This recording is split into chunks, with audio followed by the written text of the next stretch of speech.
يا خير هادي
22 Oktober 45, resolusi jihad panggilan jiwa. Santri dan ulama tetap setia, berkorban pertahankan Indonesia. Saat ini kita telah merdeka, mari teruskan perjuangan ulama, berperan aktif dengan dasar Pancasila. Nusantara tanggung jawab kita. Hari santri, hari santri, hari santri, hari santri bukti cinta pada negeri. Ridho dan rahmat dari Ilahi, NKRI harga mati.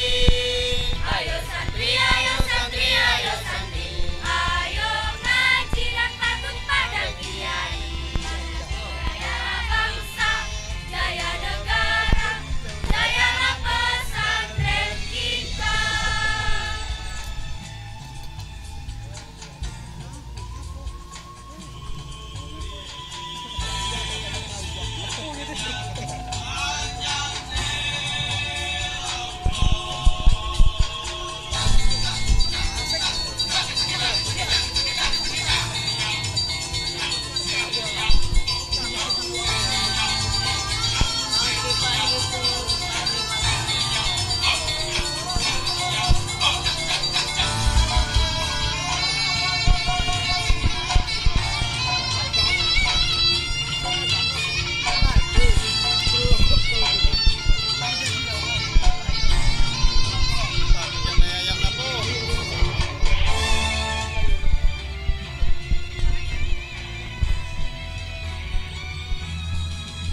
Mari bersiap kita berangkat ke pesantren dengan penuh semangat.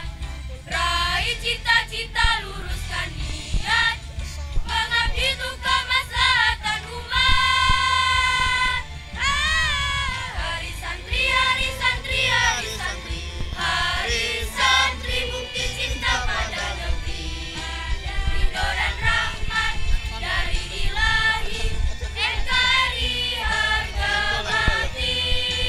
Ayo santri, ayo santri, ayo santri, ayo ngaji dan patuh pada kiai. Jaya bangsa, jaya negara, jayalah pesantren kita. Jayalah bangsa negara, jayalah Indonesia, jayalah Indonesia.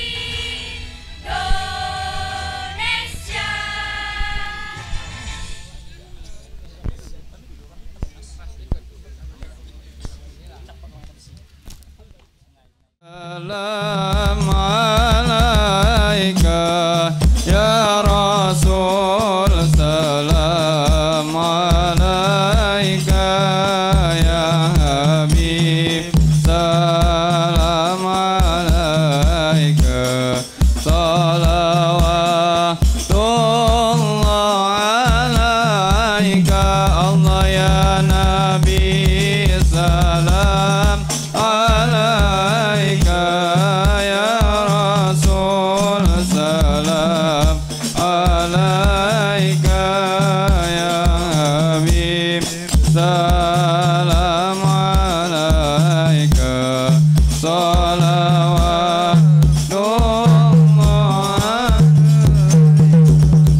أسرك الكون ابتهاجا بوجود المصطفى من ولآل الكون أنس وسرور قد تجدد. الله يا نبي سلام عليك يا رسول، سلام عليك يا حبيب،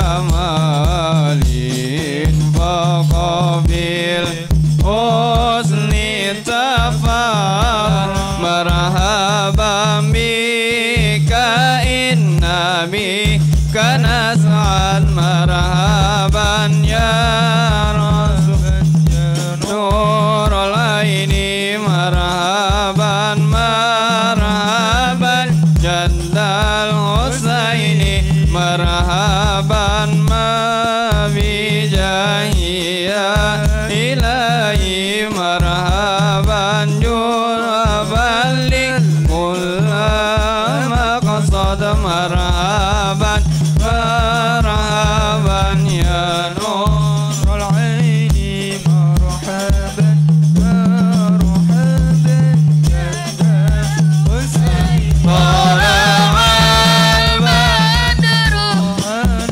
علينا من ثنيات الوداع وجب الشكر علينا فدعا لإلهنا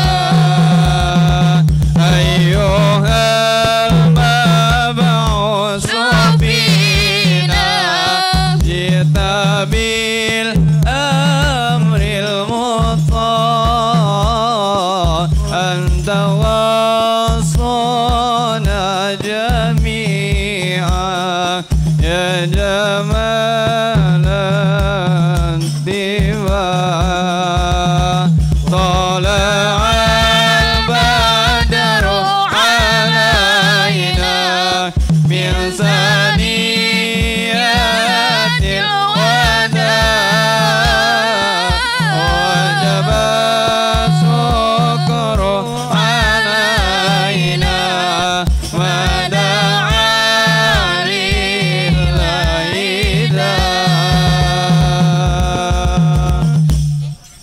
Hadirin mohon duduk kembali. Assalamualaikum warahmatullahi wabarakatuh. Bismillahirrahmanirrahim. Bismillah, alhamdulillah. Wassalatu wassalamu ala rasulillah Sayyidina Muhammad ibn Abdillah wa ala alihi wa ashabihi wa azwajihi wa dhurriyyatihi wa ahli baitihi wa man tabi'ahum bi ihsan la yaumil qiyamah. Para alim, para ulama, para kiai secara keseluruhan 42 pesantren yang hadir, yang saya hormati, saya takzimi, pejabat pemerintah yang hadir dari Provinsi Jambi yang saya hormati, dari Kabupaten Sarolangun. Apa artinya Sarolangun? Saro itu Sarah. Tapi kalau bahasa Arab Saro itu jelek.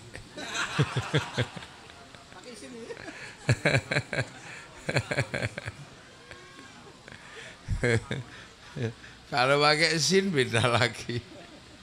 Bisin sama bisin sama bisot.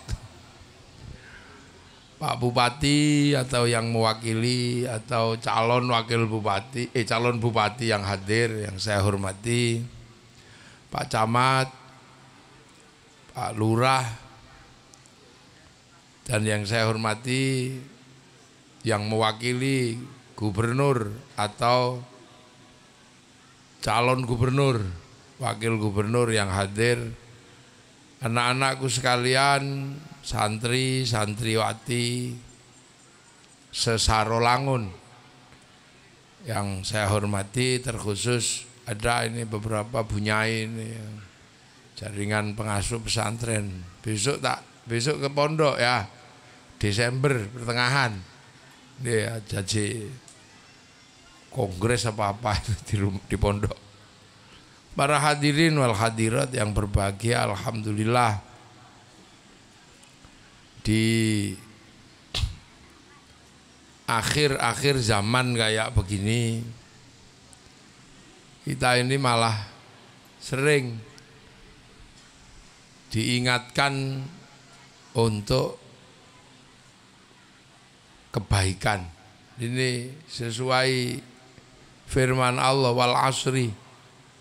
Jadi ini sudah asar, artinya memang sudah akhir zaman. Ini ya isinya cuman tawasau bil haq wa tawasau bis sabr, ya saling mengingatkan karena hampir semuanya ada sekarang.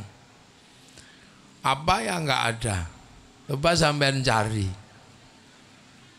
Ini zaman akhir ini apa saja ada. Kalau dulu baik itu ada tempatnya sendiri, buruk ada tempatnya sendiri. Sekarang baik dan buruk tempatnya sama. Sama-sama di Google. Loh iya kan? Jadi dulu itu baik itu ada tempatnya tersendiri, terpisah dengan buruk. Sekarang baik dan buruk itu tempatnya satu, ada di handphone. Sampean nyari masjid tanya handphone dijawab. Sampai nyari tempat perjudian nanya handphone, ya dijawab. Bahkan tempat janda-janda dijawab juga. Jadi ini zaman bener-bener apa aja ada. Coba sampean dulu di Sarolangun ini ya, mau lihat flora dan fauna kucing Afrika itu nunggu siaran TV. Sehari ditunggu, kadang yang keluar Pak Harmoko, Pak Murdiono. Sekarang mana ada orang mau nunggu? Gak ada, semuanya ada di handphone, tinggal ngetik kucing Afrika keluar. Saya menyari apa di situ keluar, tengu India keluar, sak bokonge keluar itu. Tuh, apa nyari apa di sini? Ini semua. Cara motong daging apa hewan kurban dijawab sama handphone. Cara masak daging babi dijawab oleh handphone. Ayo, apa yang nggak dijawab oleh handphone sekarang?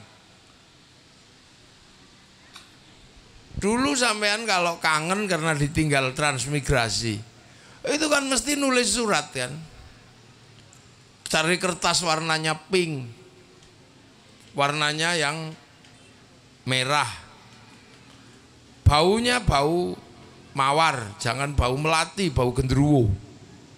Terus nulis kan, untukmu kekasihku dek di rantau orang. Entah kenapa malam hari ini semenjak kepergianmu ikut orang tua transmigrasi, aku merindukanmu. Dan setiap melihat bayang-bayang sesuatu seperti melihat bayang-bayangmu. Perih kekasihku, katanya kan gitu dulu. Seiring terdengarnya sayup-sayup lagu Isabella. Kenapa lagu itu terjadi antara kau dan aku? Panjang dulu. Dulu kan begitu panjangin.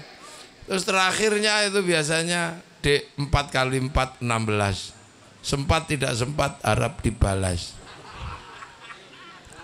Ya kan, terus ke kantor pos. Cari perangko dijilat templek-keplek gitu. Terus ada pos, ada Pak Pos. Itu sekarang hilang semua, coba. Nggak ada, sampai cari di mana coba ada Pak Pos yang udah terlanjur ngumpulin perangko filateli. Nggak ada yang beli sekarang. Seluruh cinta itu diambil oleh handphone, tinggal foto gitu udah dikirim. Kalimatnya juga nggak panjang, cuman mah gitu dah. TV hilang, lu coba. Saya mencari TV, nggak ada TV, ganti handphone. Koran hilang. Mana ada tempat kursus hilang. Nggak ada sekarang orang kursus itu. Tiba-tiba orang kampung itu diundang bupati mantu. Wah itu kan mesti pakai make up kan. Itu dia nggak pusing sekarang. Tutorial make up artis keluar itu. Jadi sekarang nggak ada yang susah.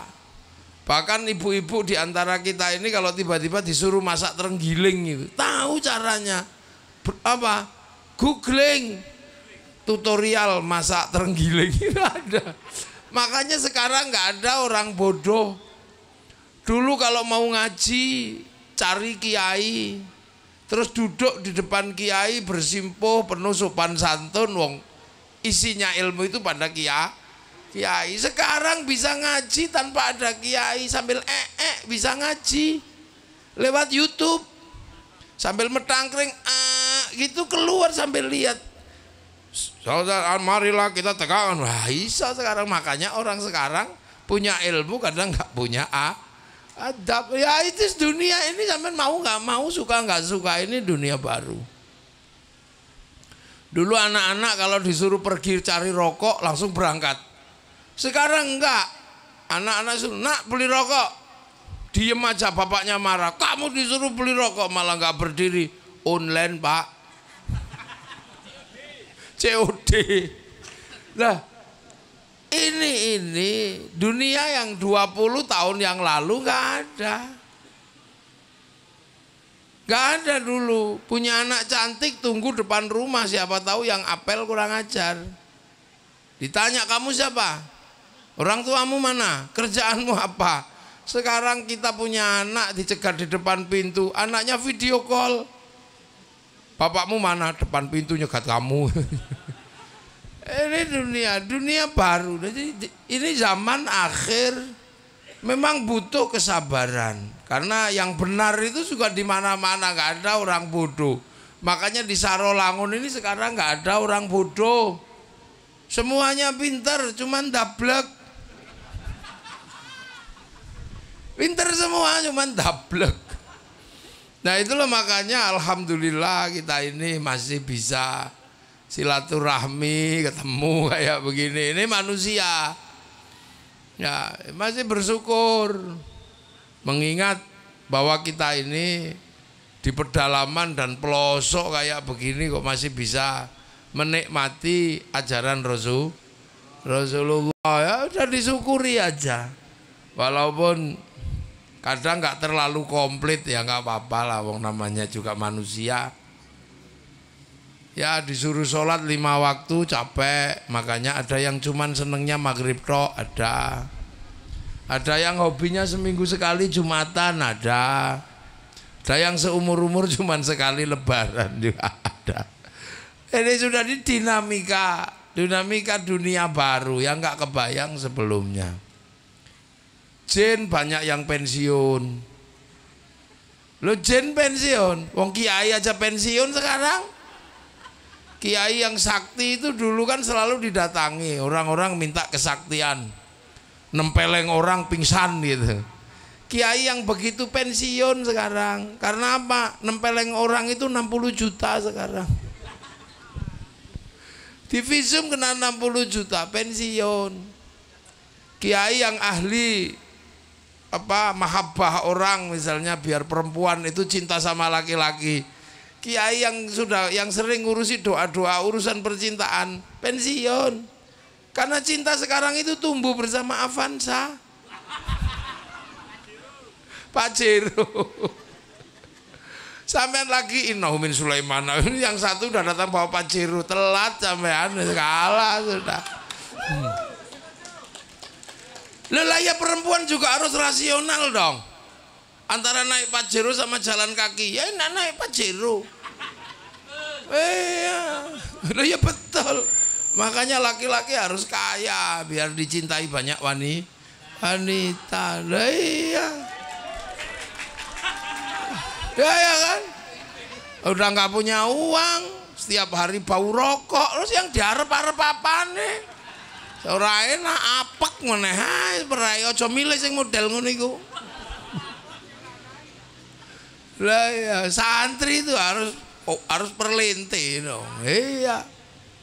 Santri numpak kiai naik motor tek gitu. Wah, sekarang DC sama umatnya. Apa kiai kok naik motor? Gak usah mondok kamu nak, wong kiainya cuma naik motor. Jadi politisi aja naiknya Pajero kan gitu kan.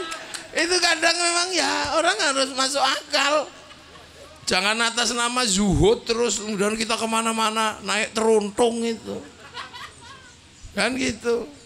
Lah makanya Udah duit nggak punya, ilmu nggak ada, sekti nggak, mondok meneh.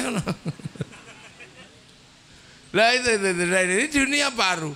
Sampean anak-anak Gen Z itu nggak pernah lagi bayangkan. Dulu itu yang tua-tua ini mangan intip. Sampean intip wis ra roh. Ndak roh intip itu apa? Mesin ketik itu apa? Nah ini dunia baru. Nah di tengah dunia yang seperti ini, yang campur aduk ini memang ya tawasau bil haq wa tawasau bis sabar. Lah untungnya kita ini masih ditinggali nenek moyang kita. Ruang-ruang untuk berkumpul kayak begini ini saya ditinggali.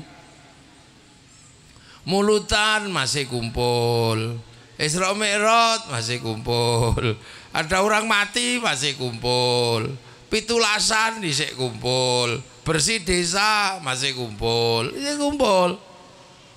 Ini ada cinta Rasul, sholawatan kumpul, lebaran kumpul.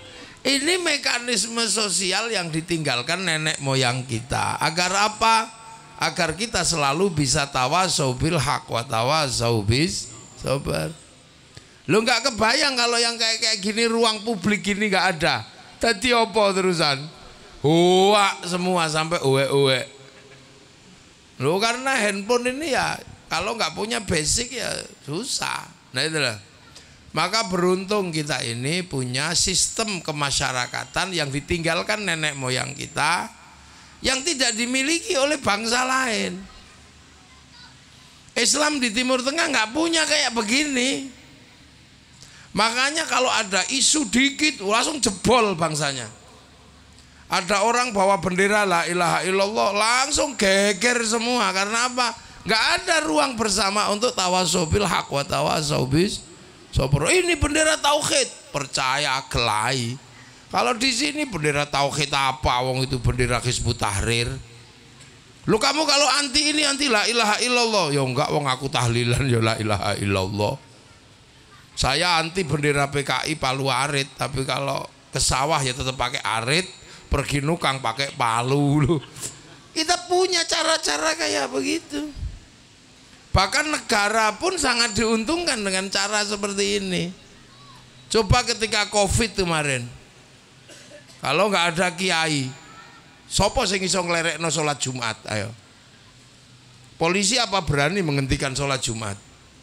Cuman kiai, besok nggak usah tarweh ya, ya kiai cocok diskon. Nggak usah Jumatan ya, cocok, nggak usah Jumatan. Akhirnya kiainya disuruh ngomong COVID. Kiai kok ngomong COVID, ini orang ngerti, yang ngarang. Saudara-saudara, ini zaman akhir, zaman digital. Manusia dihadapkan pada pilihan-pilihan yang sangat terbuka. Lewat media, orang bisa ngomong apa saja dan bisa membuka apa saja. Mulut bisa ngomong apa saja, jempol bisa membuka apa saja. Maka dosa terbesar manusia ada pada mulut dan ada pada jempol. Akhirnya Allah menurunkan azab terhadap jempol dan mulut, namanya corona. Sehingga mulut harus pakai masker, tangan pakai hand sanitizer. Betul? Betul. Padahal kiai ini ngarang. Nah, indahnya kehidupan ketika masih ada ruang sosial kayak begini. Kenapa Suriah jebol? Nggak punya ruang bersama kayak begini setiap hari. Dan ini dibiayai sendiri sama rakyat. Mulutan ini dibiayai dewe, satu tempat 50 juta paling enggak. Kalau sak Sarolangun itu berapa? Coba kira-kira sak Sarolangun itu berapa ratus miliar itu sekali bulan maulid untuk merukunkan orang, menjelaskan apa-apa. Itu kalau satu tempat aja 50 juta. Itu belum sanggune kiai ini itu. Doya kan? Terus kalau sak kabupaten gitu, sak Sarolangun berapa? Sak provinsi Jambi berapa? Duit yang diputar untuk melakukan praktek keagamaan terbuka kayak begini. Itu 1,5 triliun aja habis itu satu bulan maulid. Maulid belum selesai, nanti sudah rejepan. Rejepan rung rampung nuzulul Quran. Urung rampung halal bihalal. Belum selesai muharroman. Muter itu dalam 1 tahun kita memelihara agama kita ini dengan cara mandiri. Ini berapa triliun coba. Kalau itu ditanggung pemerintah, pemerintahnya mencret itu. Polisi nanggung nggak kuat. Tapi karena ini ditanggung sendiri oleh masyarakat, maka akhirnya Islam di Indonesia mampu menjaga agama, mampu menjaga kehidupan. Nah, tulang punggung ini siapa yang jaga kayak begini? Santri. Makanya yang bukan santri paling mangkel dengan kayak gini, boros katanya. Makanya akhirnya mulutan bid'ah, ziarah kubur bid'ah, musyrik. Asli ning ngono meng medit iku asli ning ngono. Karena memang boros. Coba aja itu hitung, sampean hitung. Karena memang boros. Sehingga santri itu pondoknya ya nggak terlalu bagus-bagus. Karena punya ayam dikit mati untuk khol. Punya kambing sembelih. Uang dikit mulutan itu kan gitu. Lah makanya tapi aman, negara terjaga, kehidupan rakyat terjaga. Negara diuntungkan dengan sistem yang seperti ini. Makanya kemudian tugas pemerintah adalah memberi subsidi silang kepada pesantren. Loh itu fungsinya di situ. Makanya karena itu mestinya tugas negara, tapi dilakukan oleh pesantren. Loh itu loh makanya. Jadi jangan macam-macam. Coba kalau kiai itu terus mogok, nggak mau didik anak muda, ndablek kabeh, mate polisi, tawuran, nyolong, gimana tuh misalnya. Terus kiai-kiai yang 42 dah tuh sementara pensiun 2 tahun gitu. Ora usah ngaji, ora usah didik wong, wis ben dididik dhewe-dhewe. Karena itu tugas pemerintah. Mbak mencret. Percaya aku. Ayo jajal. Ya kok lagu setelah itu suruh lagune meng kalau sudah tiada baru terasa. Saiki koyo enggak rasa karena apa? Ditanggung semua sistemnya oleh pesantren, oleh kiai. Ono wong motore hilang lari ke kiai. Sebelum ke kantor polisi tanya kiai dulu, motor saya hilang kiai. Ya lah apa takok kiai, takok polisi. Waduh, ini kira-kira pencurinya rumahnya di mana kiai? La ilaha illallah. Ono wong arep manak ra iso metu sing digoleki kiai sik, njaluk suwuk. Ono anak ra payu rabi, takok kiai, kiai nyuwun donga ben laris. Warung rapayu takok kiai. Jadi kiai kadang ngerangkep dadi polisi, ngerangkep dadi dokter, ngerangkep dadi CCTV, ngerangkep apa saja. Nah itu ada di Indonesia dan nggak ada yang gaji. Nah kalau di Saudi khotbah dibayar. Itu makanya orang-orang kalau sana yang biasa dari Arab itu semangat pertamanya langsung khutbah dikira ono bayarane. Dadak ira eneng suwe-suwe ya males deh. Balik maneh kiai. Lho itulah makanya. Lah ini kenapa? Ini pertanyaan dasar, kenapa? Ini yang harus tak sedono. Kenapa sih kiai-kiai dan para santri ini kalau sudah berbicara tentang menanggung kehidupan masyarakat, terutama bangsa dan negara, kok nggak pernah muntir? Kok selalu mengatakan NKRI harga mati, Pancasila jaya, Nusantara milik kita, kan gitu. Itu kan nggak pernah kendor. Udah sepatu iuran sendiri tetap NKRI harga mati. Padahal sepatunya wis bolong. Kok yang ngono-ngono iku letek kabeh ngono. La ilaha illallah. Ngono iki ya tetep Pancasila jaya. Ngono tepan. Nah ini kenapa? Nah ini yang harus kita ingat. Karena kita ini menjaga apa? NKRI, Negara Kesatuan Republik Indonesia. Kenapa negaranya bernama Negara Kesatuan? Karena kita ini punya perbedaan paling banyak di antara yang hidup dan benda mati dijadikan satu. Jadikan satu, namanya negara. Itu. Nah pertanyaannya apa? Arab itu coba, itu satu bangsa pecah puluhan negara. Eropa satu bangsa pecah puluhan negara. Afrika satu bangsa pecah puluhan negara. Kita ini puluhan suku, bangsa dan agama mampu bersatu dalam satu negara kesatuan Republik Indonesia. Ini mbok pikir prestasi bodong gitu. Ini seluruh dunia belajar ke sini. Mulai dari belajar tentang civil society ya ke sini. Bagaimana membangun, mulai belajar Islam ya ke sini sekarang. Orang Timur Tengah itu ke sini belajar Islam. Cuman kadang kita salah paham, dipikir kita ini malah suruh belajar ke sana karena ubel-ubelnya lebih besar. Bukan, sana itu ke sini mau belajar. Kenapa Islam di sini itu paling subur, paling rukun. Orang Yaman itu merukunkan Yaman Utara, Yaman Selatan, nggak bisa. Makanya mereka ke sini mau belajar caranya Islam Indonesia. Sampai sini dibalik kita suruh belajar sama mereka lah itu bento jenenge. Kuale itu. Ini karena apa? Kita menganggap bahwa sana lebih utama. Enggak, sana itu belajar ke sini. Islam paling banyak di dunia di mana? Di Indonesia. Orang hafal Quran paling banyak di mana? Di Indonesia. Pesantren paling banyak di mana? Indonesia. Masjid paling banyak di mana? Indonesia. Orang haji paling banyak di mana? Di Indonesia. Nah orang sana itu ke sini mau belajar, sampai di sini dibalik kita disuruh belajar sama mereka lah. Itu makanya jenenge bento itu ya itu.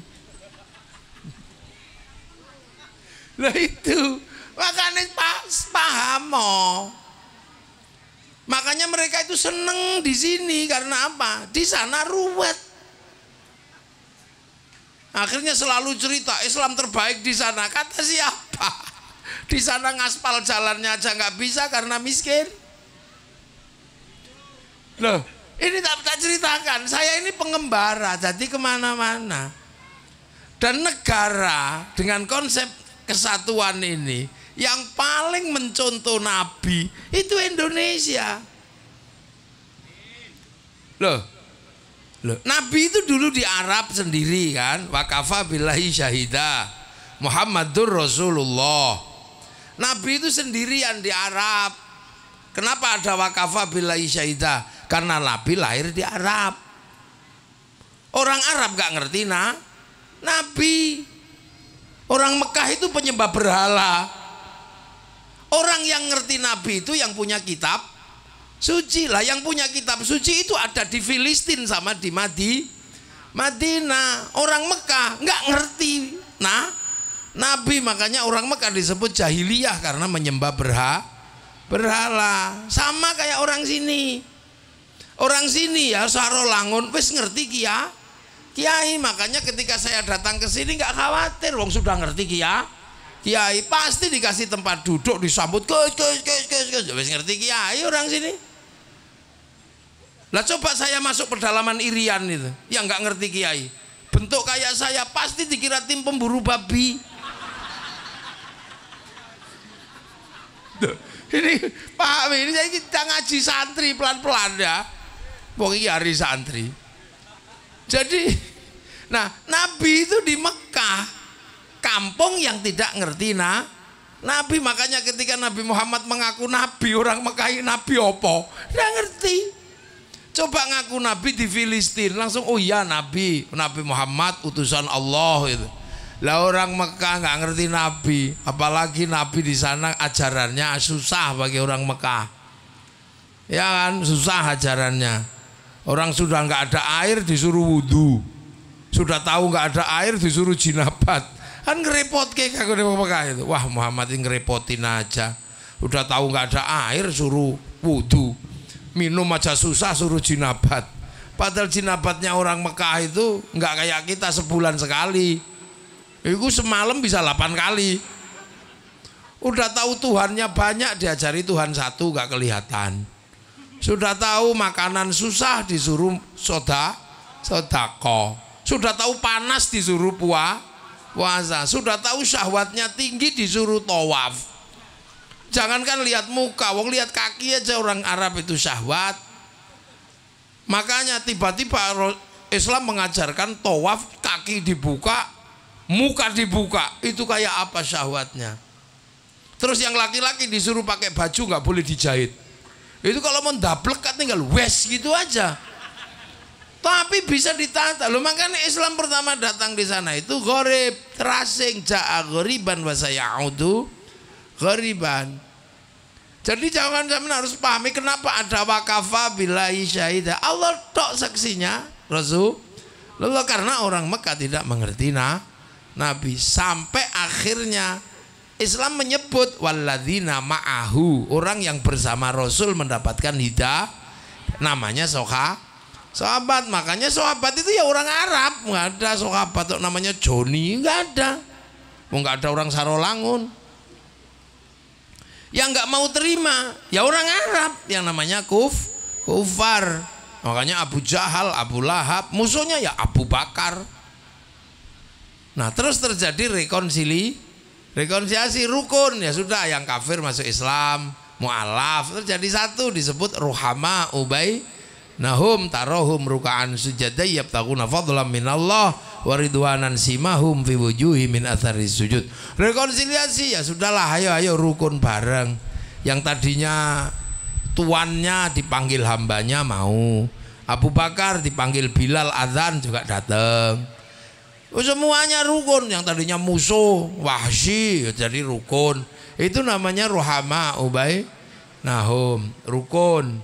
Setelah rukun semuanya, baru Islam itu berjalan keluar. Dzalika mathaluhum fit Taurat wa mathaluhum fil Injil kazar'in. Islam kemudian bergerak ke semua daerah seperti tanaman. Maka bahasa Al-Quran menggunakan bahasa zar'in, bahasa tanaman. Makanya di tempat saya Jawa lir tandure wusu, tandur karena tanaman itu pakai bahasa Quran. Nah ada yang nanam, wong tanaman, ada yang nanem, ada yang ditanam, ada sawahnya.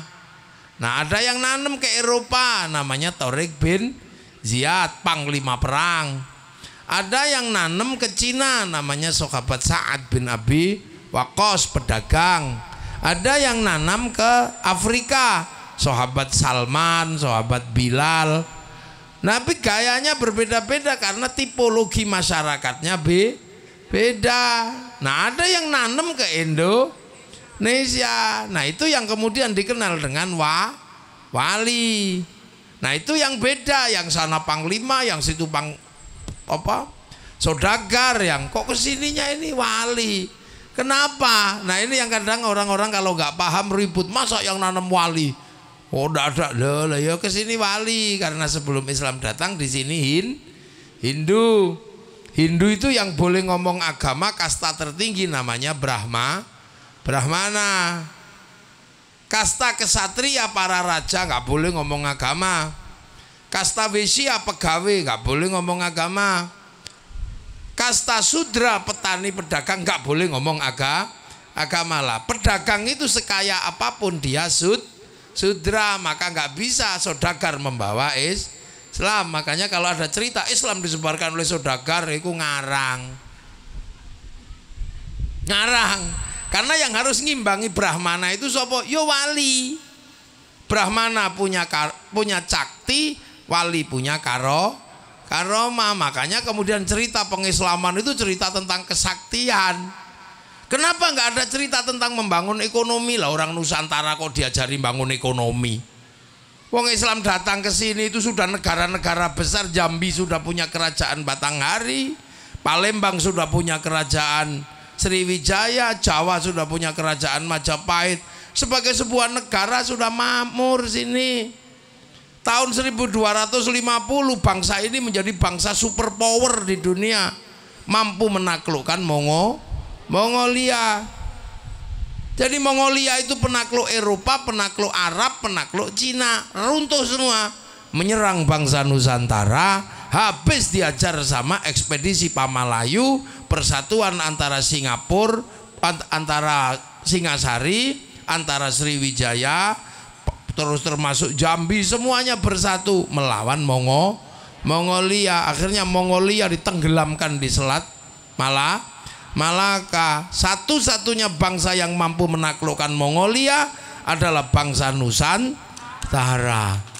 Jadi makanya kalau diceritain perang kita ini sudah dari dulu tukang perang. Jadi jangan dikit-dikit dikepruk karo wong Indonesia rampung kamu. Ya. Kenapa tidak ngomong perdagangan? Orang sini bangsa perdagangan. Jung-jungnya Nusantara itu sudah sampai di Eropa, sampai di Arab. Bawa kopi dijual sama orang Arab. Karena yang jual orang Arab dikira kopinya itu orang Arab, maka kopi namanya Arabica. Padahal itu kopi dari Jambi. Ya di sana mana ada kopi. Tapi orang sana memang jualin kopi dari sini, itulah. Nah itu makanya kadang dia kayak sama pisang kates California, katesnya di sini dijual sama orang California, maka terkenal dengan kates California. Begitu balik ke sini lagi orang sini udah pangling dikira ini kates dari Amerika, padahal itu dulunya dari sini. Doang kayak gitu. Nah itu makanya para wali menyebarkan Islam di sini, ditanam di sini, pakai sawah sini. Makanya karena pakai tanaman sini, maka kemudian ditanam di sini menggunakan bahasa dan budaya sini. Saikhun ustadzun mestinya kayak saya ditanam di sini jadi kiai lah. Kiai itu ya bertemu dengan kiai yang lain. Ada kebu Kiai Slamet, ada tombak Kiai Pleret, ada keris Kiai Sengkelat. Nah, tilmidun muridun ditanam di sini menjadi santri dari sahastri, orang yang selalu menggunakan belajar bahasa sastra kitab suci, maka sahastri jadi santri. Makanya dia bukan bahasa Arab kiai itu. Makanya kayak kiai ngumpul kok terus tiba-tiba dijamakkan jadi kuyaha, ya nggak bisa. Terus anak kiai Gus itu bahasa Jawa dikelompoknya jadi gawages, ya nggak jadi. Anak kiai perempuan ning jadi nawaning, ya rusak semua. Ya itu biasa, makanya kita ini di sini. Ya kan, musola langgar, tilmidun muridun santri sholat sembahyang, komplit sama, ya biasa. Mau RE-king karena datang belakangan ya tetap disebut Honda, nggak usah marah. Mau ades mau apa karena datang belakangan ya disebut aku. Wah, seluruh pompa air itu namanya sanyo kalau di sini. Ada di sini. Paling repot kalau bulan Lebaran ibu-ibu suguhannya kongwan bareng dibuka rengginang. Nah, kalau itu orang itu aja nggak paham ya, bukan orang Nusantara. Nah itu loh makanya. Nah begitu masuk sini.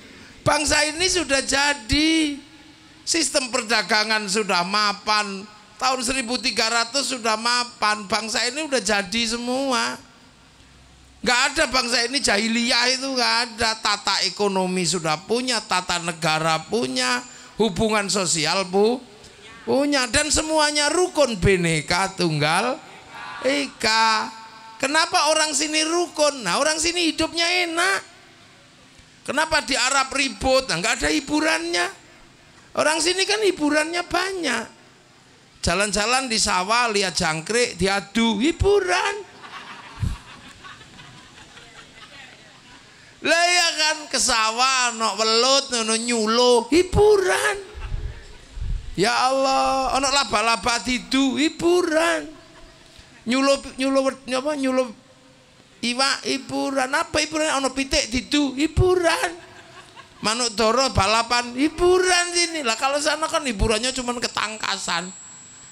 Iya kan? Di sini hiburannya banyak, menek jambe hiburan. Melintang mano, hiburannya banyak, makanya orang ini tenang. Makanya karena di sini itu tenang, unsur apapun ada di sini.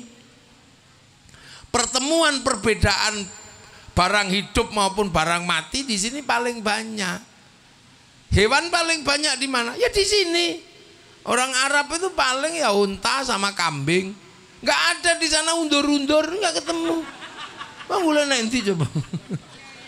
Nggak ada. Ini persoalan loh. Di sana buah-buahan ini paling ya kurma, ya kan, terus delima, ruman itu. Nggak ada kesemek yuran, apa meneh kok cipluan, nek dihitung ra ono enteke. Bahkan hantu itu paling banyak itu di sini. Di Eropa itu paling ghost kan, di Cina vampir, Eropa apa Amerika Dracula, Arab syaiton jin, sini wala banyak. Ada mak lampir, ada gerandong, wewe gombel, sundel bolong, suster ngesot, kolor hijau, paling banyak di sini. Lah itu makanya orang kalau lihat ke sini paling banyak. Di Arab itu agama cuma 3. Islam, Yahudi sama Nasrani. Lah sini wah ada Hindu, ada Buddha, ada setengah beragama. Wadah yang macam-macam lah di sini. Tapi kenapa orang sini bisa rukun? Kan itu pertanyaannya. Orang sini bisa rukun. Di tahun 1300 sudah tercetus Bhinneka Tunggal Ika. Agama Siwa sama agama Buddha bisa rukun. Ini rukun semua. Ya antai di sini sampai hari ini.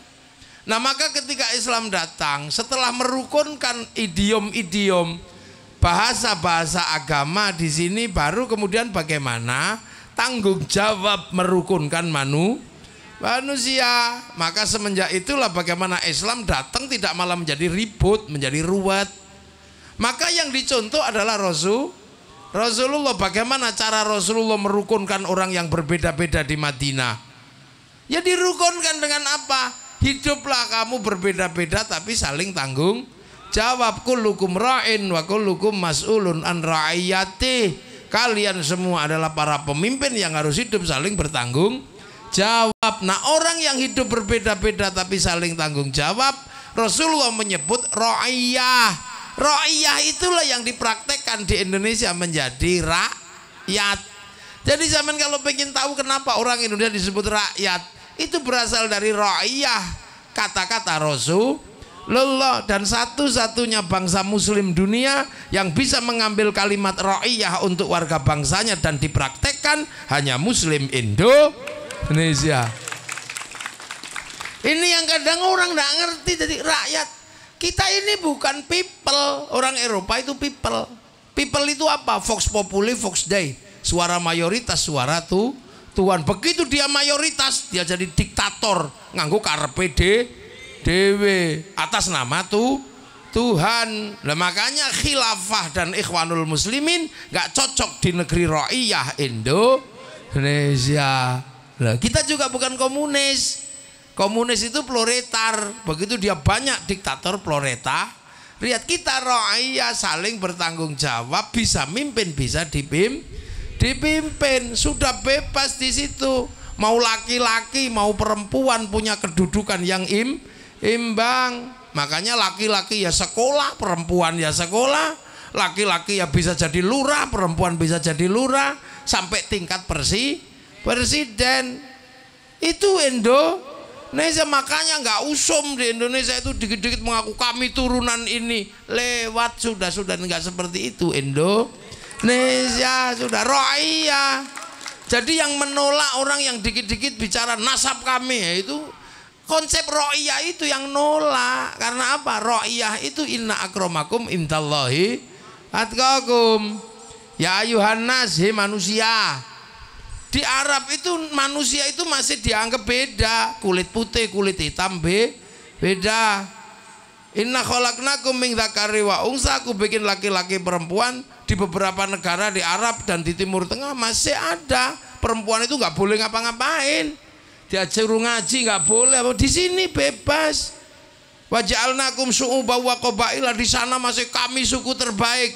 Di sini sudah lewat itu semua, sudah inna akramakum indallahi atqakum. Makanya sampean nggak usah pusing. Walaupun sampean di sini tukang tebang kayu, punya anak mondok, terus tiba-tiba pinter jadi kiai, nggak ada yang nanya turunan siapa kamu, nggak ada. Punya anak pinter tiba-tiba duitnya banyak, daftar bupati, nggak ada yang nanya turunan siapa, nggak ada di sini. Yang penting temennya banyak, sedikit punya uang, jadi udah gitu aja. Loh itu konsep ro'iyah, namanya rakyat. Makanya ro'iyah atau rakyat itu kalau ngumpul bersama disebut musyarakah. Apa musyarakah? Kehidupan saling melengkapi antar perbedaan. Orang sini menyebut masyarakat. Lah itu makanya saling melengkapi. Kiai ngaji di pondok-pondok, kiai ngaji semua, nggak ada yang nggak ngaji. Pelajaran pertama sholat, ya cuman sampai gitu aja. Tapi sholat yang nutup aurat kiai nggak bisa mikir, karena urusan kain kiai nggak bisa, sudah itu urusannya pabrik kain. Nah pabrik kain itu sing duwe Cina. Makanya kiai jangan suka ngamuk sama Cina. Cinanya pergi udah.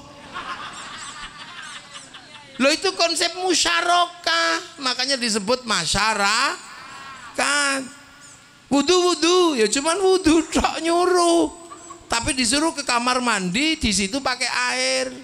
Air diurus sanyo sama pipa. Kiai nggak bisa ngurus pipa sanyo karena pipa sanyo diurus Mas Pion. Makanya kiai jangan suka ngamuk sama industri. Ayo, isyara. Itu konsep musyarakah. Pergi haji cuman nyuruh tok. Begitu berangkat mesti pergi ke bank karena pilot nggak mau nerima ONH. Terus banknya haram, ya nggak jadi berangkat sampean. Apalagi kalau sudah sampai di Bandara Sultan Toha sana diurus pesawat. Konsorsium yang ngurus pesawat itu punyanya orang Yahudi, orang Nasrani. Hancurkan semua Yahudi, bunuh semua, renang sampean. Loh, lah itu makanya ulama itu nggak dikit-dikit haram, nggak dikit-dikit musyrik, gitu enggak. Santri-santri NU, pesantren nggak ada yang dikit-dikit musyrik. Karena apa? Karena hidup dalam konsep musyarakah atau masyarakat itu saling melengkapi, Kang. Lah yang suka haram-haram musyrik itu biasanya siapa? Kiai freelance. Yang nggak ada umatnya, yang umatnya subscribe itu. Loh, hati-hati sampean. Bang haram, tiba-tiba baca Quran, masalah sampean. Karena seluruh percetakan Quran itu utang bank dulu sebelum dibeli negara. Ayo. Loh, makanya kiai nggak bisa tiba-tiba rokok haram, nggak bisa. 475 triliun cukai rokok masuk APBN. Kalau rokoknya haram, cukainya haram. Masuk APBN-nya haram. Untuk bangun jalan-jalannya haram. Maka orang kalau mengharamkan rokok dosa lewat jalannya pemerintah. Ayo. Loh iya. Apa karena saya belain perokok karena saya ngerokok? Enggak. Saya ini kiai yang enggak ngerokok. Kalau ditanya kenapa enggak ngerokok? Bojoku galak. Wis, rampung. Udah enggak ada pertanyaan lanjutan. Wes, dia marah kalau aku ngerokok. Punya anakku marah kalau aku ngerokok. Sudah gitu aja. Iya kan? Dan saya kenapa? Apa takut istri? Iya. Kenapa kamu? Apa nggak boleh laki-laki takut istri? Boleh aja. Nggak, iya, bukan apa-apa. Dia tak kasih anak, tak kasih apa, mau. Tak suruh ngurus rumah, mau. Apa-apa semua dia urus. Masa dia cuma minta saya nggak ngerokok aja nggak saya turuti? Cinta itu butuh pengorbanan.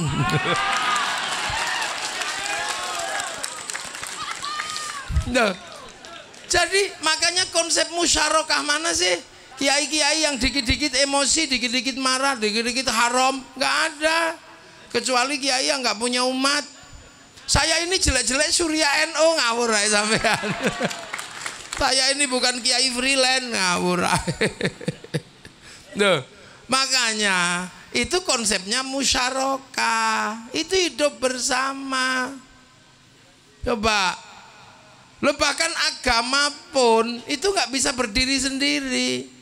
Mayuridillahu bihi khairan yufaqihu fiddin. Siapa yang dikehendaki menjadi baik oleh Allah dikasih ngerti urusan agama. Khairan ini ku nakiro. Khairan kalau nakiro maknanya khairan kamilan, kebaikan yang sempurna. Nah lah, baik sempurna itu bukan milik manusia, itu milik Allah. Makanya kalau ada manusia hidup pasti nggak sempurna, baiknya nggak sempurna. Contoh pengajian ini baik apa enggak? Baik. Yang paling baik siapa?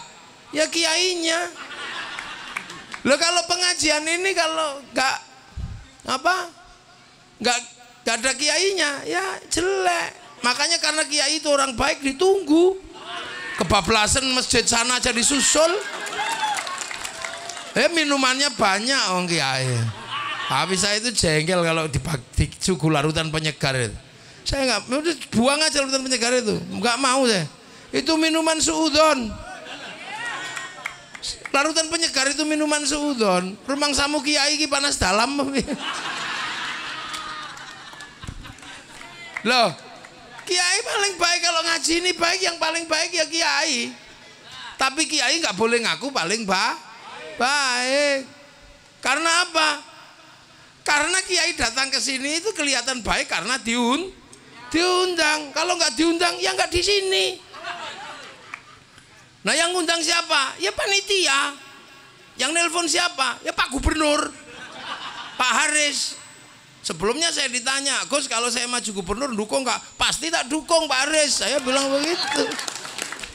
Ya usah kalau gitu panjenengan berangkat ke Sarolangun. Ya insya Allah saya berangkat. Yang penting jalannya udah nggak macet batu bara. Saya bilang gitu. Ya sudah, kalau macet batu bara nanti tak kasih helikopter. Ya berangkat saya. Loh gitu. Loh kan semenjak dari Merangin kan saya ini yang nyuruh Pak Aris maju gubernur. Jadi kalau ditanya saya mendukung siapa? Ya mendukung Pak Aris. Makanya saya datang ke sini. Jadi kalau nggak ada Pak Haris saya juga nggak sampai di sini. Nah kalau gitu baik saya apa baik Pak Haris? Nggak bisa. Nggak bisa, kalau saya nggak datang pengajian sampean juga jelek lah kayak gitu. Panitia dan saya aja berdua udah ribut kan. Siapa yang paling baik? Apalagi kalau sampean ikut-ikutan, yang baik ya kami kiai lah. Kenapa? Kami mau datang. Kalau kami nggak datang ini bukan pengajian kiai lah, apa cek sound. Ya nggak ada siapa yang bisa. Jadi baik itu belum pernah berdiri sendiri. Kata tukang tenda, yang baik ya saya kiai. Lah kenapa? Tak pasangi tenda. Kalau nggak ada tendanya bubar kepanasan kiai. Padahal yang masang tenda biasanya sholatnya nggak terlalu rajin. Lah sing rajin sembahyang kiai, masuk kiai masang tenda. Lah kata tukang son, yang baik ya kami kiai. Lah kok iso? Nah, sone tak pateni bubar. Lah makanya baik itu mana pernah berdiri sendiri. Lo makan aja doanya Allahumma barik lana. Kenapa bukan barikli? Kenapa mutakalim al ghair, orang mutakalim wahdah? Ya karena makan itu urusannya banyak orang. Yang nanam siapa, yang bikin cobek siapa, rice cookernya siapa, orang Jerman. Satu piring nasi yang kita makan itu jutaan orang terlibat. Yang nanam cabai, yang nanam apa.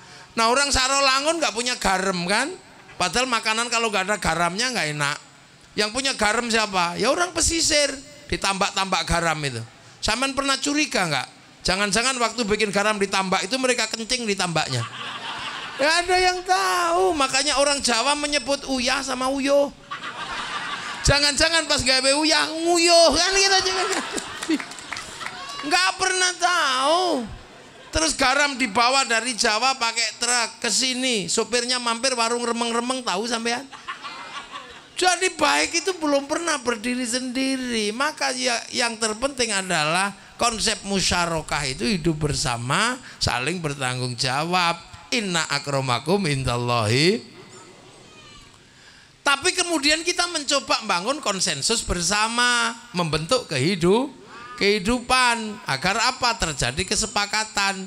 Islam mengajarkan kalau kamu bersepakat tentang sesuatu, bermusyawarahlah. Wasyawirhum fil amri, maka lahirlah konsep musyawarah. Makanya bahasa Indonesia mengenal musyawarah, bukan rembukan. Itu bahasa Al-Qur'an. Nah, kamu kalau mau ikut musyawarah ya daftar, udah. Pengen musyawarah jadi lurah ya daftar jadi lurah. Gak akan ditanya agamamu apa, sukumu apa, keturunan siapa. Mau jadi DPR tinggal daftar. Itu konsep musyawarah. Nah, yang nata kayak gini semua dulu adalah para wali. Maka daerah Nusantara tempat ra'iyah disebut wilayah karena al-wali punya wilayah. Nah, wali itu yang nerusin siapa? Santri penerus para wali. Makanya ketika walinya diganggu santrinya marah, baru datang tiba-tiba ganggu wali ya diamuk karo santri.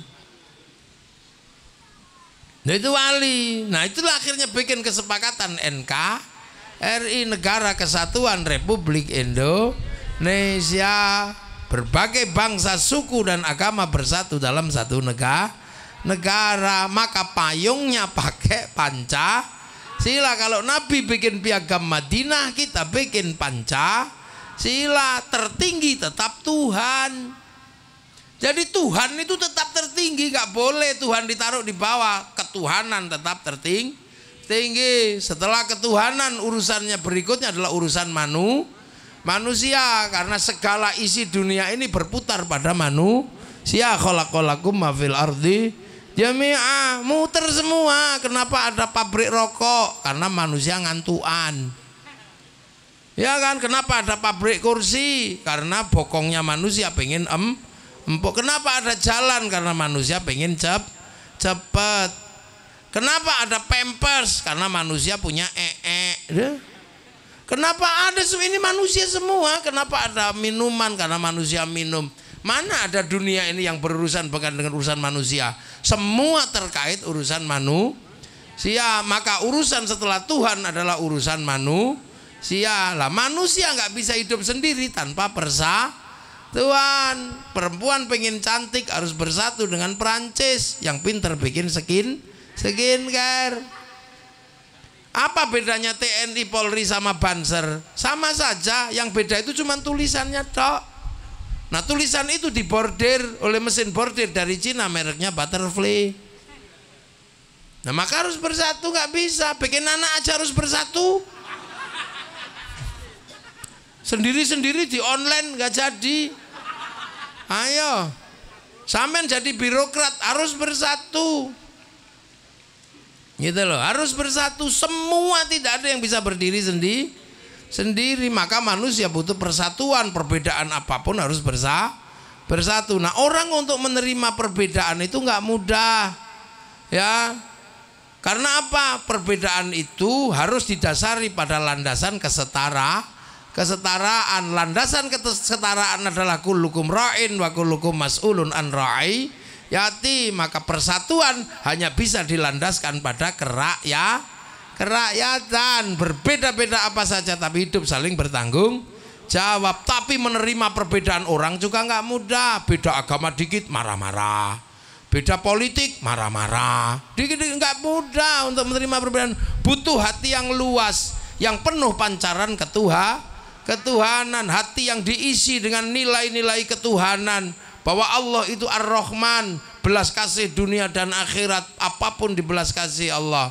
Maka hanya hati yang bisa terbuka dan penuh pancaran ketuhanan yang bisa menerima perbedaan. Hati yang seperti itu adalah hati yang penuh hikmah. Maka kerakyatan hanya bisa dipimpin oleh hikmah.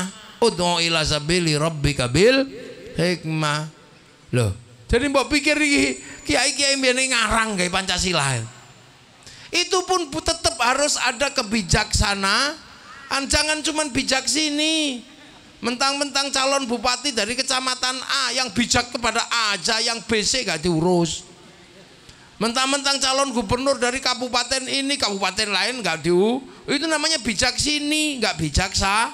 Nah, jadi pemimpin itu harus bijaksana. Itu pun harus dimusyawarahkan. Nggak boleh jalan sendiri. Harus dimusyawarahkan oleh eksekutif, legislatif, yudikatif. Jadi satu. Maka harus ada permusyawaratan. Dan untuk kebutuhan itu harus ada perwakilan. Maka siapa yang akan mewakili dalam musyawarah? Ya tergantung kemauannya. Nek wedi aja wani-wani, nek wani aja wedi. Ono sing mewakili jadi lurah, maju. Mewakili jadi camat, maju. Mewakili jadi bupati, maju. Mewakili jadi gubernur, maju. Kenapa sampean nggak maju? Karena sampean cuma punya nyoblos tok. Ya sudah, berangkat nyoblos, cuma gitu aja. Ada yang mewakili jadi bupati, yo gagah wong bupati.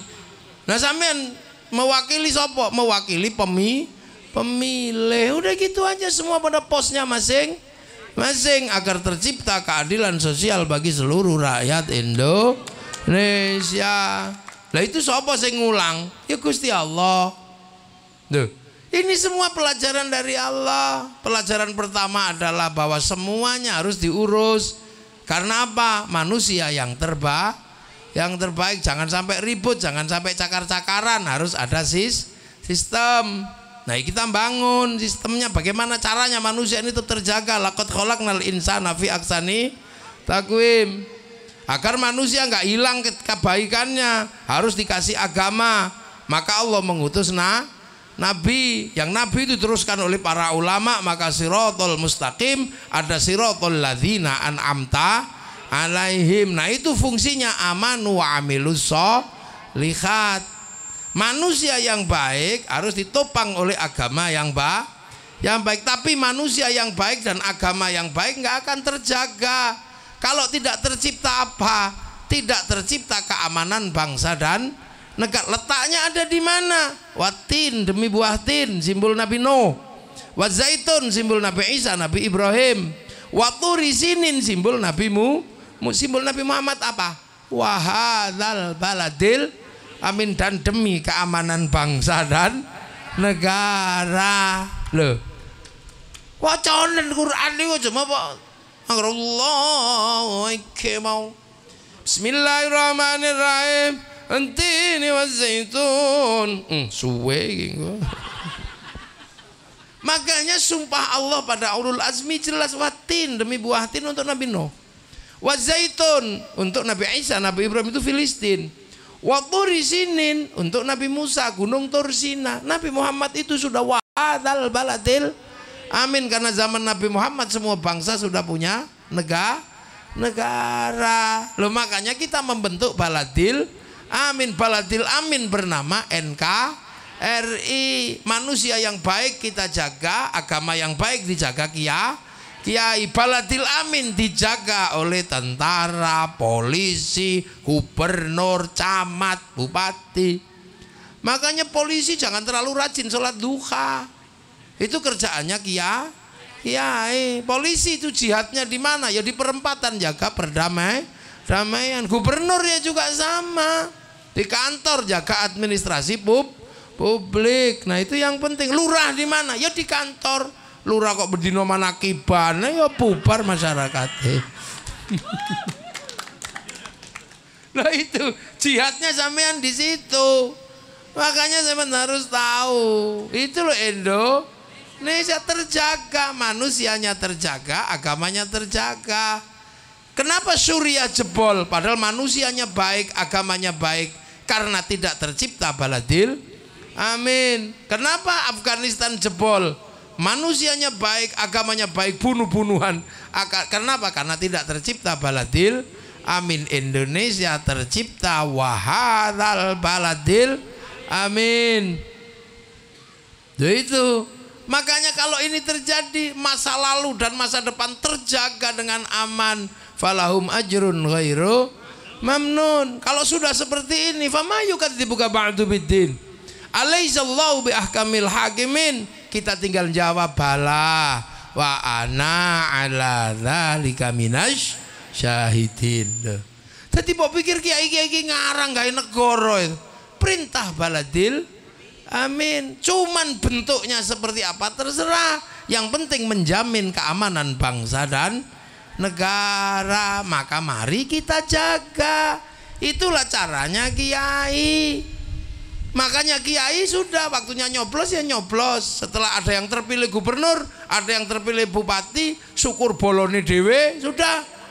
Ya kan? Loh iya karena biasa. Nggak ada jangan malu-malu, dukung ya dukung. Kalau jadi nanti dibawain proposal kan cuman gitu aja nanti. Lah ya memang begitu, tugasnya bupati, tugasnya gubernur ya gitu. Lah kita datang bupati kok minta doa ya rasito.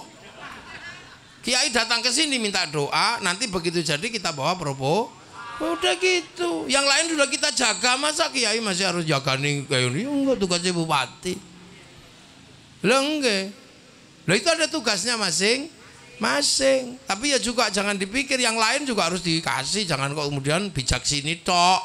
Ya bijak sah. Nah, lo makanya kiai setelah itu kerukunan dijaga. Makanya wa'tasimu bihablillahi jami'an wa la tafarraqu. Kalau seandainya agama itu bisa untuk menjaga, mari kita gunakan agama untuk menjaga kebersamaan. Makanya doa. Tadinya sendiri-sendiri gak apa-apa, tapi begitu di tangan para kiai, doa itu bareng kiainya yang doa, santri nih yang amin. Kepanjangan amin, kiainya paham, walhamdulillahirabbil alamin. Semua kok pengen ikut dibawa ke alun-alun sarola langun, namanya istighosah kubro. Begitu sampai di alun-alun semua terlibat, kiainya doa, santrinya amin, ro'iyah yang lain jualan bakso, jualan pentol, roda ekonomi berputar, kerukunan terjaga. Solawat yang tadinya sendiri-sendiri, marhaban ya nuralaini ya marhaban dari langgar sana, langgar sebelahnya, ya Rasulullah salamun alik dadadang. Langgar sebelah sana, ya Nabi salam alaika, ya Rasul salam. Langgar dari sudut sana, aslinya transmigran Sunda, ya Rasulullah salamun alaik eslilin mah. Akhirnya rukun yo ikut ke alun-alun, akhirnya ada sarolangun bersolawat. Begitu di situ semua terlibat, kereta kelinci terlibat, motor terlibat, truk sawit budal kabeh, bensin laku, ayo sepanduk laku, slayer laku, gagang pancing payu, ayo indahnya. Ana wong mati, kita tetap rukun 3 hari, 4 hari, 7 hari, besek laku, ingkung laku, apa saja laku. Terus ziarah makam para wali, bis pariwisata laku, elep laku, sampai di makam orang jual nasi laku, jual pentol laku, jual bakso laku, jual tasbih laku, sampai copet bisa hidup di makam para wali. Lo ini roda ekonomi berputar, kerukunan terjaga.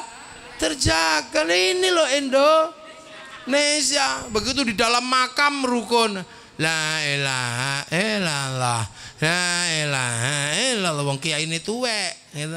Bareng rombongan kiai ini nom teko, belum selesai sudah sallallahu ala Muhammad sallallahu ala Muhammad. Enggak ada gentenan Kang. Aku sih ndak rukun bareng. Rombongan bis berikutnya teko. Ila kadratin Nabiyil Mustafa Muhammadin sallallahu alaihi wasallam rukun.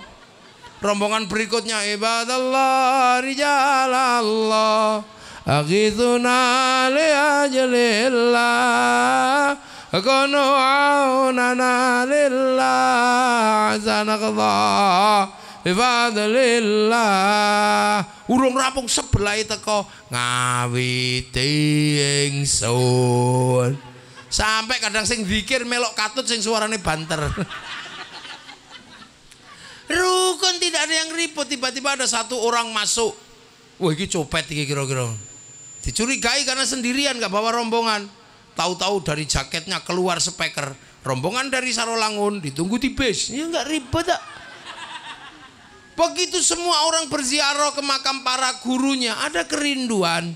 Kita merindukan tanah di mana guru kita disemayamkan. Setiap tanah yang dirindukan di tempat guru kita disemayamkan pasti melahirkan apa? Kerinduan pada tanah dan air di situ. Itulah bibit cinta pada tanah air. Makanya tidak ada satupun teroris yang tumbuh dari orang yang suka ziarah kubur. Seluruh teroris pasti tumbuh dari orang yang nggak pernah ziarah kubur.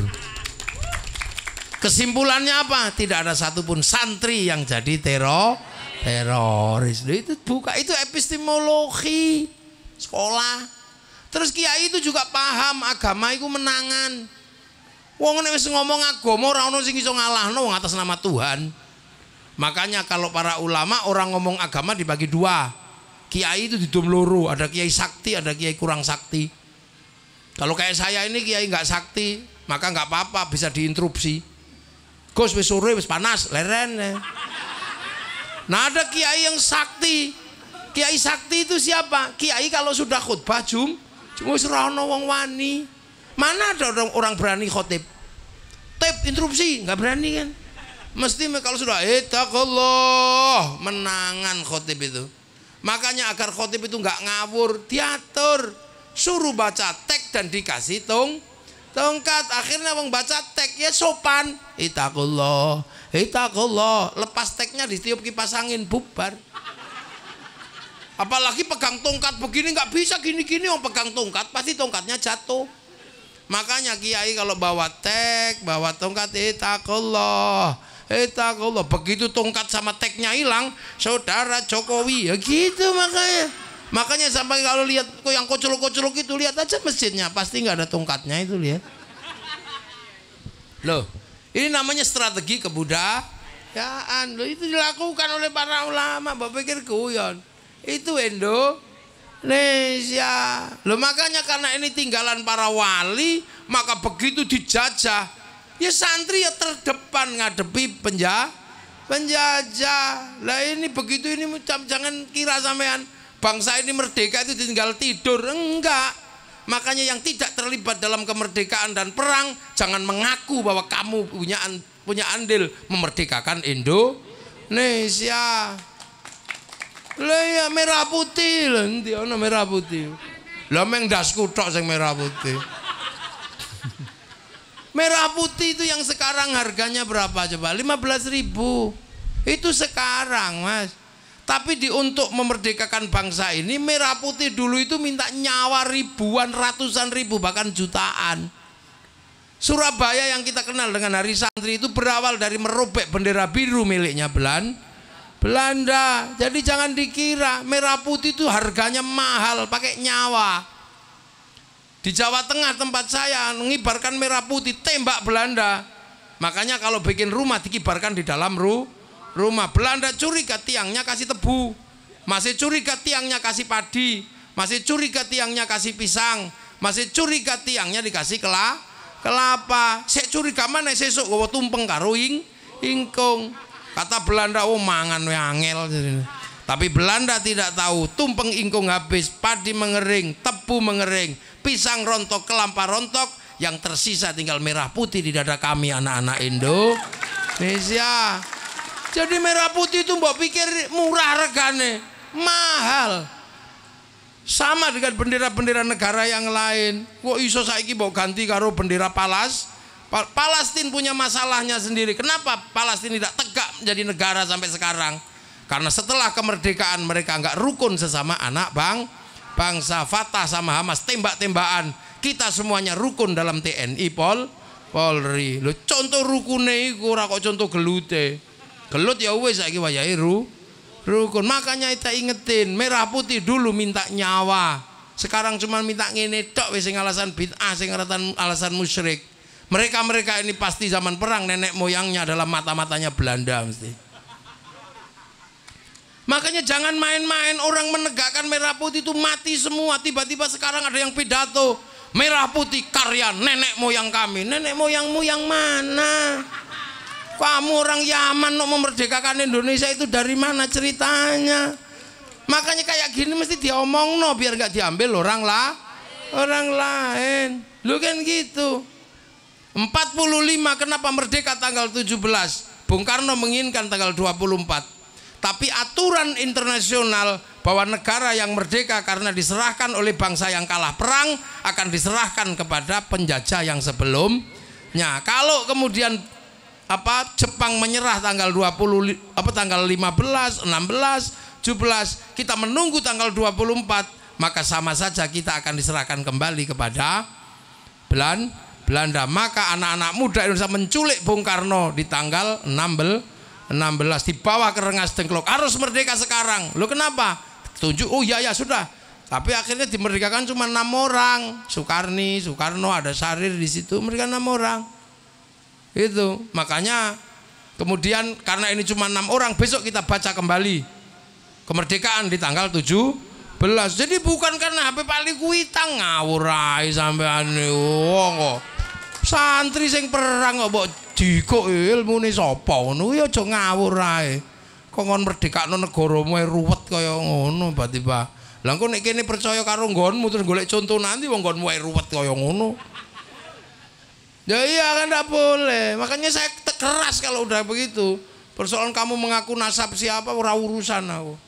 Persoalan kakekmu katanya Isra Mi'raj 70 kali wis mbuh karepmu kono. Tapi ketika bangsaku sejarahnya kamu ambil, aku mesti ngomong, aku gak mungkin diam. Karena apa? Ini harga diri bangsa Indonesia. Gak boleh.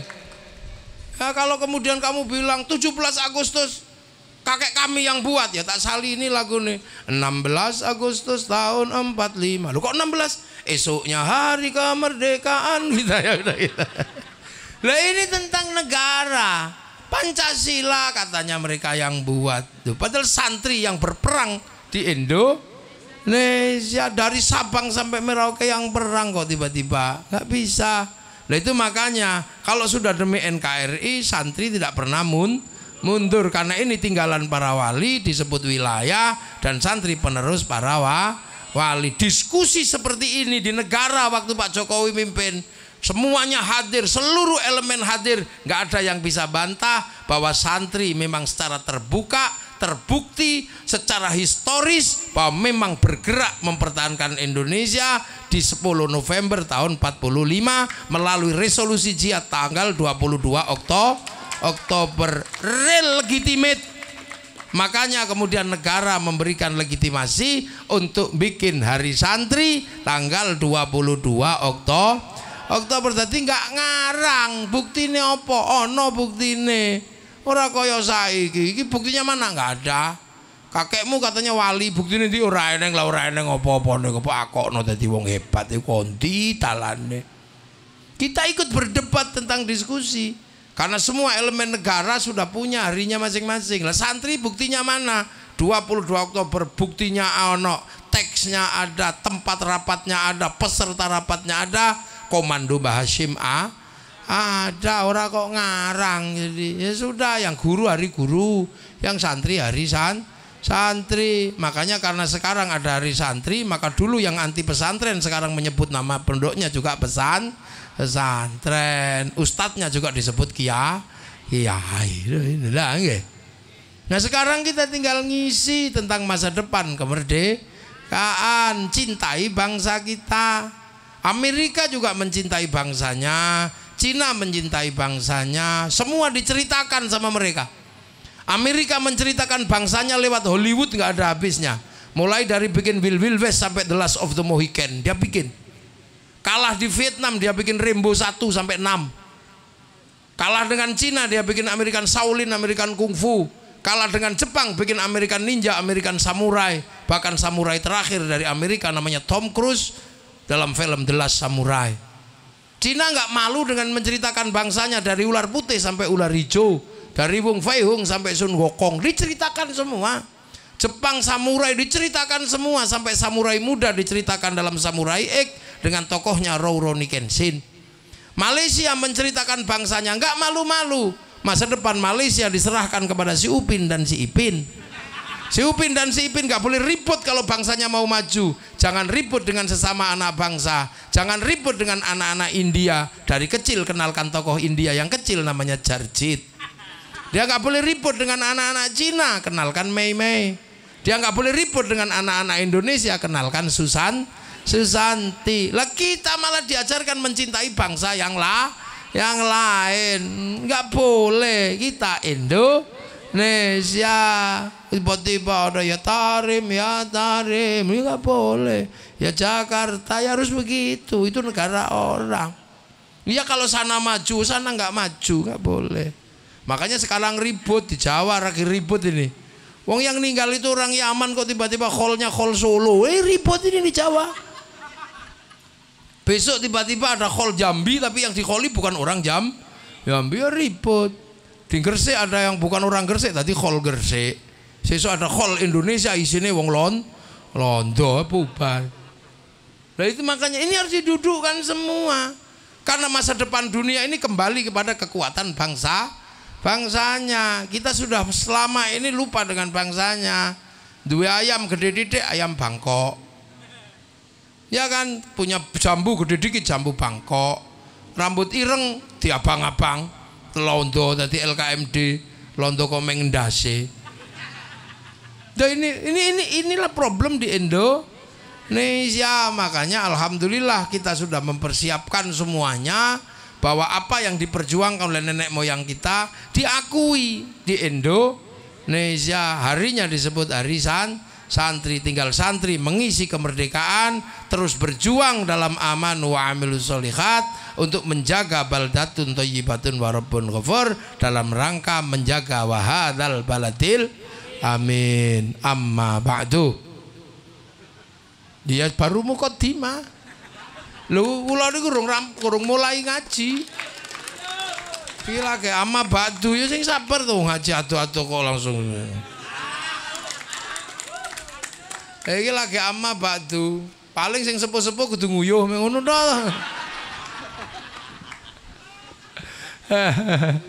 Ya sepuh-sepuh kan wis kelepe wis rada rapate cetha ngompolan. Arep nguyuh ra sida.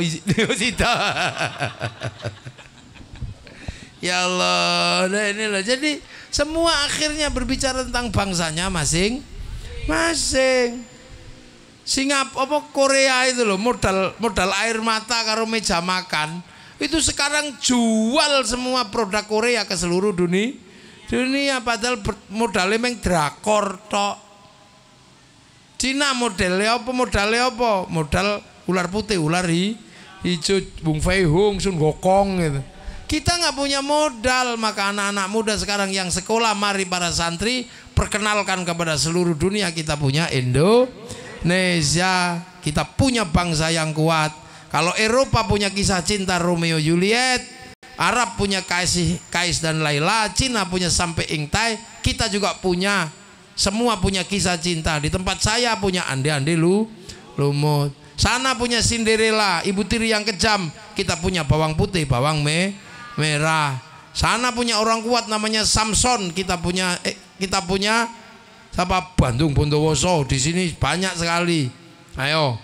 Sana punya binatang bisa ngomong, kura-kura ninja, Tom and Jerry. Kita punya kancil nyolong timun. Punya semua. Nanti kalau kemudian Pak Aris jadi, kita suruh duduk di sini, kita ajak diskusi bareng-bareng bagaimana memajukan Jambi untuk menjadi sebuah provinsi yang setara dengan provinsi yang ada di luar negeri. Loh itu duduk karena doktor itu beliau itu. Jadi itulah. Jadi maka alhamdulillah menjadi bupati, menjadi presiden, menjadi apa adalah kewajiban kita untuk berbakti kepada nusa dan bangsa. Makanya sing wedi aja wani-wani, sing wani aja wedi. Nek kelasnya bupati, maju bupati, kelasnya nyoblos ya lunga nyoblos ngono tok. Kelasnya nggo gendera ya nggo gendera. Muga-muga sedaya barokah, sedaya manfaat. Nggih. Kita semua dalam ridha Allah, seluruh pesantren yang ada di Jambi mendapatkan keberkahan, dados pesantren ingkang regeng, yang bisa futuh semua santri-santrinya. Al-Fatihah. ghairil maghdubi 'alaihim waladdallin. Amin. Bismillahirrahmanirrahim. Alhamdulillahirabbil alamin. Hamdan na'imin hamdan syakirin hamdan yuwafi ni'amahu kafi wa mazida.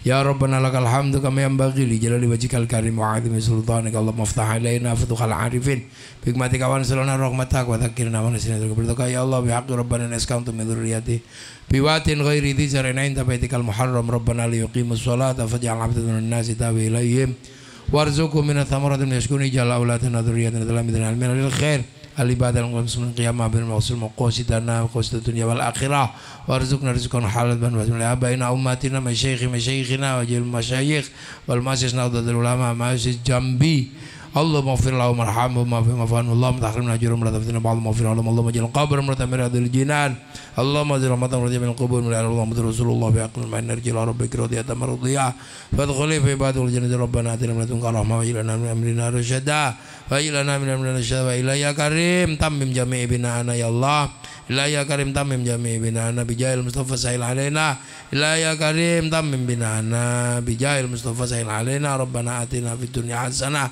fil akhirati hasanah wa qina adzabannar sallallahu alaihi sayyidina Muhammadin walhamdulillahi rabbil alamin bisirril Fatihah. Siratal ladzina an'amta 'alaihim ghairil maghdubi 'alaihim waladdallin. Amin.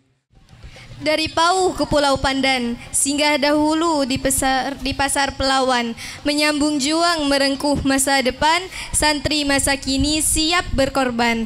Wallahul muwafiq ila aqwamit thariq. Wassalamualaikum warahmatullahi wabarakatuh.